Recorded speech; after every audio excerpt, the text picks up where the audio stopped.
So hello friend, welcome back to the channel Akash discovery.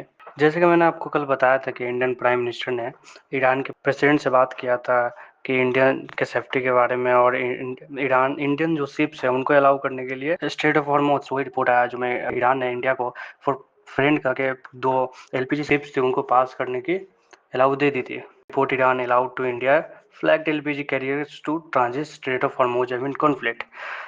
तो Iran ने जो India को अलाउ कर दिया है 2 एलपीजी जो टैंकर्स है वो स्ट्रेट ऑफ हॉर्मुज से पास करने के लिए। अच्छा, जो ये युद्ध जो ये वॉर है अमेरिकन प्रेसिडेंट डोनाल्ड ट्रम्प ने चालू किया है, इससे पूरे वर्ल्ड सफ़र कर रहा है। मिडिल ईस्ट सफ़र कर रहा है, एशिया सफ़र कर रहा है, पूरा वर्ल्ड सफ़र कर रहा है। लेकिन एक कंट्री को छोड़ के, वो है रसिया।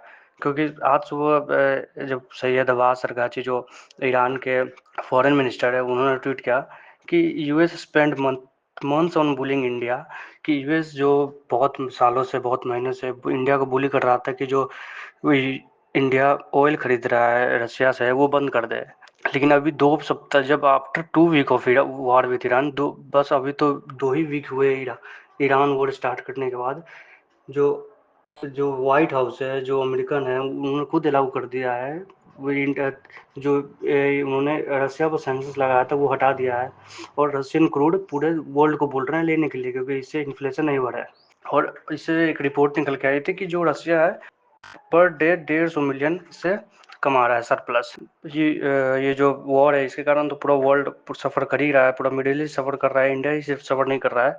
अभी बांग्लादेश 2-3 दिनों से इंडिया से रिक्वेस्ट कर रहा है अपना जो डीजल सप्लाई है वो देने के लिए। तो इंडिया ने बांग्लादेश को 5,000 टन डीजल सप्लाई करने का वादा किया है और 6 महीने में 90,000 टन सप्लाई करने का वादा किया है। पाकिस्तान ने अपने पूरे जो भी स्कूल्स है, कॉलेजेस है, उनको सबको बंद कर दिया है ईरान वॉर के चलते। और जो भी कॉरपोरेट वर्क है उनको बोला है कि आप घर बैठ के ही काम कीजिए। अच्छा, ट्रम्प इसमें क्या ब्लंडर कर रहा है? ट्रम्प के थ्रेट क्या है? अब थ्रेट क्या ट्रम्प को, कि आपको याद होगा कि जो ये वॉर है ट्रम्प ने जो स्टार्ट किया था 28 फरवरी को, जिसमें ट्रम्प यूएस ने हेवी बॉम्बिंग की थी ईरान की।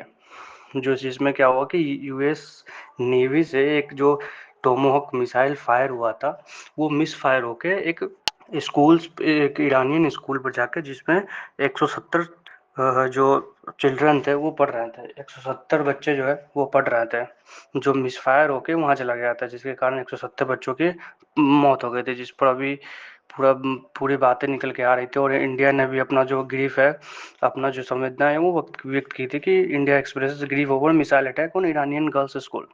अच्छा, सबसे बड़ी बात तो ये है कि जब ट्रम्प से रिपोर्टर ने ये सवाल पूछा था कि जो ये टोमाहॉक मिसाइल है जो यूएस फायर किया था, जो फायर किया था यूएस ने, और वो ईरान के स्कूल्स, ईरानियन चिल्ड्रन स्कूल पर जाके गिरे थे और जिससे 170 बच्चों की मौत हुई थी। तो ट्रम्प ने पहले ये ब्लेम ईरान पर डाल दिया कि ईरान ने अपने खुद के बच्चों को, खुद के जो स्कूल्स में बॉम्ब करके बच्चों को मार दिया है। लेकिन उसके बाद जब फिर से रिपोर्टर ने जब ट्रम्प से पूछा कि टोमाहॉक मिसाइल तो सिर्फ यूएस के पास है, यूएस किसी भी कंट्री को टोमाहॉक मिसाइल नहीं देता है। यूएस किसी भी कंट्री को टोमाहॉक मिसाइल अभी तक दिया नहीं, बस 3 कंट्री को ही, 2 या 3 कंट्री को, या यूके हो गया या ऑस्ट्रेलिया हो गया, बस 2 ही 3 कंट्री के पास अभी तक टोमाहॉक मिसाइल है। तो जब ये पूछा था ट्रम्प ने बोला कि उनको पता नहीं है पूरे बात के बारे में। बट और उसके बाद पूरी पूरी वर्ल्ड मीडिया इसको कवर कर रही है, और जो ये यूए है, अमेरिकन मीडिया है, वो भी इसको कवर कर रही है। तो अब जो ट्रम्प का जिस पर थ्रेट किया, रसिया और यूक्रेन का युद्ध स्टार्ट हुआ था, वॉर स्टार्ट हुआ था, तो रसिया पर भी सेंसस लगाए गए थे और जो भी अरेस्ट का वो लगाया गया था कि अगर पुतिन कोई भी कंट्री में जाएंगे या जो तो उनको अरेस्ट कर दिया जाएगा। तो अब लग रहा है कि ट्रम्प पर यही थ्रेट अब लगेगा। तो इस वीडियो को यहीं पर एंड करते हैं। Thank you for watching.